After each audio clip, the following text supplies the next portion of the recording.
ரொம்ப இம்பார்ட்டன்ட். இந்த விஷயம் முன்னாடி நடக்கும்னு ஈரான் இஸ்ரேல் வார் வீடியோலயே சொல்லியிருந்தோம். அதே மாதிரி ஆரம்பிக்குது. குக்கிங் கேஸ் டிமாண்டு ரொம்ப ஜாஸ்தியாக போகுது. முடிஞ்ச அளவுக்கு புக் பண்ணி பேக்கப் பண்ணி வச்சுக்கோங்க. கடன் கேட்டால் கூட சம்டைம்ஸ் சிலிண்டர் கிடைக்கிறதுக்கு வாய்ப்பு இருக்காது. பாரத் பெட்ரோலியம் கார்பரேஷன் லிமிடெட் இதை பற்றி ஒரு ஒஃபிஷியல் ஸ்டேட்மெண்ட்டே வெளியிட்டாங்க. பட் இப்போதைக்கு தமிழ்நாட்டில் குக்கிங் கேஸ் டெலிவர் பண்ணுறதுல பெரிய இஷ்யூஸ் எதுவும் இல்லைன்னு சொல்லியிருக்காங்க. ஆனால் புக் பண்ணுறதுல ஒரு சில விஷயங்கள் மைண்டில் வச்சுக்கோங்க அப்படிங்கிறாங்க.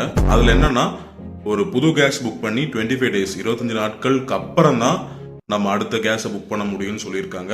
இப்போதைக்கு கமர்ஷியல் கேஸுக்கு மட்டும்தான் கொஞ்சம் தட்டுப்பாடுன்னு சொல்லியிருக்காங்க. ஆனால் நியூஸில் நிறைய இடத்துல குக்கிங் கேஸும் கிடைக்கல அப்படின்னு நிறைய பேர் கம்ப்ளைண்ட் பண்ணியிருந்தாங்க. பயமுடுத்தல. பட் முன்னாடியே சொன்ன மாதிரி குக்கிங் கேஸ் நம்ம ட்ரிங்கிங் வாட்டருக்கு ஈக்குவலாக நம்ம லைஃப்குள்ளே வந்துருச்சு. இல்லாமல் இருக்க முடியாது. கொஞ்சம் கவனமாக இருங்க. இண்டக்ஷன் அண்ட் கேஸ் ஸ்டவ் மாறி மாறி யூஸ் பண்ணுங்க. கேர்ஃபுல்லாக இருங்க. இந்த இஷ்யூக்கு ஏதாச்சும் ஆல்டர்னேட் சோர்சஸ் இருந்தால் கமெண்ட்ஸில் ஷேர் பண்ணுங்கள்.